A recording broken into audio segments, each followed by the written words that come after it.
जय श्री सीताराम। केतु लग्न कुंडली के दशम स्थान पर होंगे तो अपनी दशा में, अपनी महादशा में वो कैसे फल देंगे, इस बारे में मैं आपको यहां पर बताने जा रहा हूं। देखो, अलग अलग ग्रह अलग अलग भावों में कैसे फल देते हैं ये मैं कई वर्षों से आपको सिखा रहा हूं। और यदि आप ज्योतिष सीखने के इच्छुक हैं और ज्योतिष सीखने के इच्छुक हैं और मुफ्त में, फ्री में, तो आपको जाना है VS एस्ट्रोलॉजी यूट्यूब चैनल की playlist astrology lesson in Hindi में, और वहां पर कतारबद्ध तरीके से एक के बाद एक ऐसे वीडियोस आपको मिल जाएंगे जिन्हें देखकर, जिन्हें सीखकर, जिन्हें समझकर आप एक बेसिक एस्ट्रोलॉजर बन सकते हैं। बिल्कुल, जी हाँ।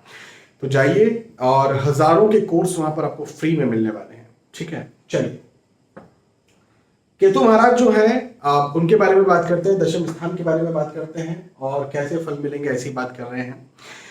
देखो, दशम स्थान का मतलब क्या होता है? 10th हाउस हमारी लाइफ में बहुत ज्यादा महत्वपूर्ण भाव है। वैसे तो हर भाव महत्वपूर्ण है, लेकिन पता है, जब भी कोई व्यक्ति आपसे मिलता है तो आपके नाम के बाद वो आपसे क्या पूछता है, क्या करते हैं आप? वो और दूसरी चीज नहीं पूछता आपके कितने बच्चे हैं। मतलब पहले बात, जब वो बहुत ज्यादा फैमिलियर हो जाएगा तो पूछेगा, हो सकता है आपके कितने बच्चे हैं पूछ ले, है ना, हो सकता है कितने परसेंट आए, कितनी पढ़ाई की, हो सकता बहुत फैमिलियर हो जाए तो की बात है। लेकिन जो व्यक्ति फैमिलियर नहीं है वो नाम के बाद में क्या करते हैं ये जरूर पूछता है। तो ये जो क्या करते हैं का भाव है दशम भाव, मतलब स्पेशली कैरियर का भाव है दशम भाव, नौकरी का भाव, व्यवसाय का भाव, प्रोफेशन का भाव है दशम भाव। बहुत इंपॉर्टेंट है। अच्छा, इसके बाद में केतु महाराज कौन है? तो केतु महाराज जो है वो विश्लेषण को, एनालिसिस को, आप क्या शोध करते हैं, इसे, रिसर्च को केतु महाराज रिप्रेजेंट करते हैं। तो दशम स्थान पर केतु महाराज आ गए। तो आप ये तो सोच सकते हैं कि भाई रिसर्च, शोध, एनालिसिस, इसके मालिक यदि दशम स्थान पर आकर के बैठ गए हैं, कर्म के भाव पे आके बैठ गए, तो हो सकता है व्यक्ति का कर्म जो है वो रिसर्च, एनालिसिस, शोध, इसके ऊपर आ जाए, विश्लेषण करने के ऊपर आ जाए, है ना, हो सकता है। चलिए, अब ये तो एक बात हुई। अब केतु महाराज जो है ना, वो ये कहते हैं कि भैया मैं जहां बैठूंगा ना वहां से अपने 5वें, 7वें और 9वें भाव के फल भी दूंगा। केतु महाराज ऐसा कहते हैं। तो 5वां भाव यहां से क्या है? 1 2 3 4 5 6 7 8 9। तो 5वां भाव ये, 7वां भाव ये, 9वां भाव ये। लग्न कुंडली का दूसरा स्थान, लग्न कुंडली का चौथा स्थान, लग्न कुंडली का छठा स्थान। दूसरा मतलब धन का स्थान, परिवार का स्थान, कुटुंब का स्थान, पैसों का स्थान, वाणी का स्थान। ये जो है ये माता का स्थान, भौतिक सुख, मकान, भूमि, गाड़ी, वाहन का स्थान, रोग, हेल्थ इश्यूज, ऋण, कर्जे, शत्रुओं का स्थान, कोर्ट केस, लिटिगेशन का स्थान। अभी क्या होता है कि जब केतु महाराज की दशा चलेगी या कोई भी ग्रह की दशा चलेगी, तो इस बात का आप ध्यान रखें कि कोई भी ग्रह किसी भी भाव में अकेले नहीं होंगे, वो किसी न किसी नंबर के साथ होंगे। वो जो नंबर होता है वो राशि होती है, तो उसका भी बहुत बड़ा प्रभाव किसी भी ग्रह पर पड़ता है। ये मैं हमेशा से आपको सिखाते आया हूं। लेकिन दूसरे जो ग्रह होते हैं, राहु केतु के अलावा जो दूसरे ग्रह होते हैं, उनके बारे में हम इस प्रकार से देखते हैं कि भाई ये योग कारक ग्रह है तो अपने अच्छे फल देगा, ये मारक ग्रह है तो अपने खराब फल देगा। लेकिन भैया केतु योग कारक है कि मारक है? मुझे बताइए, केतु योग कारक ग्रह है या फिर मारक ग्रह है? तो केतु ना योग कारक है ना मारक है। आप बता ही नहीं पाएंगे। क्यों? क्योंकि योग कारक और मारक उनके राशियों के आधार पर हम निकालते हैं कि भाई ये राशि यहां पर है तो ये मारक है, ये राशि यहां पर है तो ये योग कारक है। केतु की तो राशि नहीं है। तो यहां पर क्या होगा कि जो नंबर्स है ना, वो राशियों के आधार पर केतु महाराज अच्छे या बुरे फल देंगे। तो यहां पर मैंने बताया है कि किन राशियों के साथ केतु महाराज अच्छे फल देंगे, किन राशियों के साथ बुरे फल देंगे।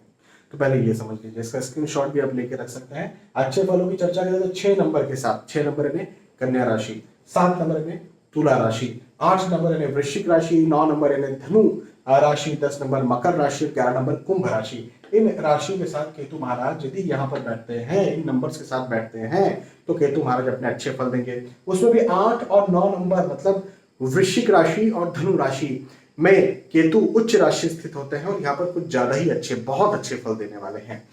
अच्छा, ये जो नंबर्स लिखे हुए हैं, ये जो राशियां लिखी हुई हैं, इनके साथ यदि केतु महाराज यहाँ बैठेंगे तो अपने बुरे फल देंगे। कौन से नंबर है? 1 नंबर मेष राशि, 2 नंबर वृषभ राशि, 3 नंबर मिथुन राशि, 4 नंबर कर्क राशि, 5 नंबर सिंह राशि और 12 नंबर मीन राशि। उसमें भी 2 और 3 नंबर यानी वृषभ राशि और मिथुन राशि में केतु महाराज हो जाते हैं नीच राशि स्थित, और नीच राशि के हो गए तो अपने बहुत ज्यादा खराब फल देंगे। ठीक है, अब ये समझ लिया अच्छे फल कौन सी राशि के साथ होंगे और बुरे फल कौन सी राशि के साथ होंगे, तो अपनी महादशा में केतु महाराज देंगे। ये बात आपने समझ ली। अब बात ये है कि भैया क्या अच्छे और क्या बुरे, अब इस बात को समझना है। तो इसको समझने के लिए आपको क्या करना पड़ेगा कि पहले तो नंबर्स, ये नंबर्स को ध्यान रखिए। ये हम अच्छे फलों की चर्चा कर रहे हैं, मतलब इन नंबर्स के साथ केतु महाराज बैठे हुए हैं यहाँ पर। अच्छे, ये जो अच्छे लिखे हुए हैं ये नंबर 6, 7, 8, 9, 10, 11 नंबर के साथ यहाँ पर बैठे हुए हैं, केतु की दशा चल रही है।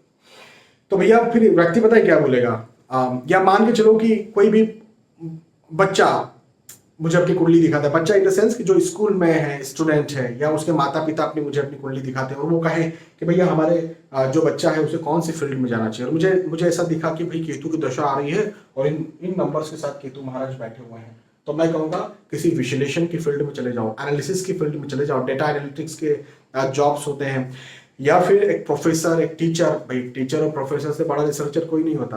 तो रिसर्च का जो फील्ड है उसमें जाओ। रिसर्च का फील्ड जो रहेगा ना उसमें बहुत अच्छा आप कर पाओगे, जैसे साइंटिस्ट बनना हुआ। अब साइंटिस्ट एक मॉडर्न साइंस में देखा जाए तो बहुत बड़ा रिसर्चर है। हम साइंटिस्ट को ऋषि मुनि भी कहते हैं। तो ऋषि मुनि का मतलब ये होता है कि भाई जरूरी नहीं है कि कोई व्यक्ति साइंटिस्ट ही बने, मतलब मॉडर्न साइंस में उसको साइंटिस्ट कहा जाता है, लेकिन हम यदि धर्म में देखें, अध्यात्म में देखें तो इसमें ऋषि मुनि भी हो जाते हैं। तो व्यक्ति जो है रिसर्च में जा सकता है, रिसर्च करता है केतु की दशा में, बहुत अच्छा पढ़ाई करता है, बहुत अच्छी पढ़ाई करेगा, बहुत अच्छा, बहुत गहराई से पढ़ाई करेगा, सतही सतही बिल्कुल पढ़ाई नहीं करेगा, रिसर्च की जॉब करेगा। नहीं रिसर्च की जॉब है तो भी जो भी जिस भी प्रकार की जॉब कर रहा है उसमें तह तक जाकर के ऐसा क्यों हो रहा होगा, ऐसा क्यों नहीं हो रहा होगा, ऐसे करने के लिए मैं क्या करूं, और ये सब सोच विचार के बाद में व्यक्ति बहुत आगे बढ़ेगा। अब हो सकता है कई बार, देखो कई बार क्या होता है ना कि व्यक्ति पहले से ही जॉब कर रहा है, हाँ, और फिर उसके बाद में केतु की दशा लगी, तो जरूरी नहीं कि वो रिसर्च की ही जॉब में फिर रहेगा। मैं तो उसके लिए कह रहा हूं जो स्टूडेंट है मुझसे पूछे और वही वक्त ऐसा बन रहा है कि बस केतु की दशा लगने वाली है और इसका जॉब उसी समय लगेगा, तो मैं बता सकता हूँ कि बेस अच्छा बन जाएगा केतु की दशा में। लेकिन भाई हो सकता है किसी व्यक्ति के रिसर्च का, एनालिसिस का, शोध का जॉब ना हो, टीचर का, लेक्चरर का जॉब ना हो, तो भी वो जो जॉब करेगा उसमें बहुत आगे बढ़ेगा, जो बिजनेस करेगा उसमें बहुत आगे बढ़ेगा। ये बात मैं कह सकता हूं। धन बिल्कुल अर्जित होगा। खुद की फैमिली के लिए व्यक्ति बहुत ज्यादा फोकस्ड होगा, जिसको बोलते हैं ना फैमिली मैन या फैमिली विमन, जो भी बोल सकते हैं। तो फैमिली मैन या फैमिली विमन होगा या होगी, मतलब उसको फैमिली के अलावा कुछ नहीं दिखेगा, कोई ज्यादा सोशलाइज नहीं होगा, ज्यादा लोगों से बातचीत करना उसे बहुत ज्यादा पसंद नहीं होगा, लेकिन हाँ उसकी फैमिली उसको चाहिए, मैं और मेरी फैमिली। तो वो स्थिति यहाँ पर रहने वाली है। व्यक्ति फोकस्ड होगा, जो फोकस रखेगा उस पर जीत भी हासिल करेगा, उसमें सफलता भी उसे मिलेगी, लेकिन बहुत ज्यादा चीजों को वो नहीं देखेगा। मतलब जो काम से काम राम से राम वाला व्यक्ति ये होने वाला है यदि इन राशि के साथ केतु महाराज बैठे। और काम से काम राम से राम, तो भाई काम से काम भी करेगा, राम से राम मतलब सफलता भी मिलेगी, ये बात भी सच्ची है। भौतिक सुख सुविधा, मकान, भूमि, गाड़ी, वाहन के बिल्कुल योग हैं और इंसान बहुत उन्नति करने वाला है, स्वास्थ्य भी अच्छा रहेगा। हाँ, तो ये तो केतु महाराज अपने इस प्रकार के अच्छे फल देंगे। लेकिन इन राशि में 1, 2, 3, 4, 5 और 12 नंबर के साथ केतु महाराज बैठेंगे तो भाई व्यक्ति रिसर्च तो बहुत करेगा, एनालिसिस तो बहुत करेगा, लेकिन ना उसे उतनी सफलता नहीं मिल पाएगी। हालांकि यहाँ पर नौकरी की ही सलाह दी जाती है, यहाँ पर बिजनेस की सलाह बिल्कुल मैं नहीं दूंगा। इन राशियों के साथ केतु महाराज बैठे हुए हैं तो बिजनेस की सलाह मैं बिल्कुल भी नहीं देने वाला हूँ।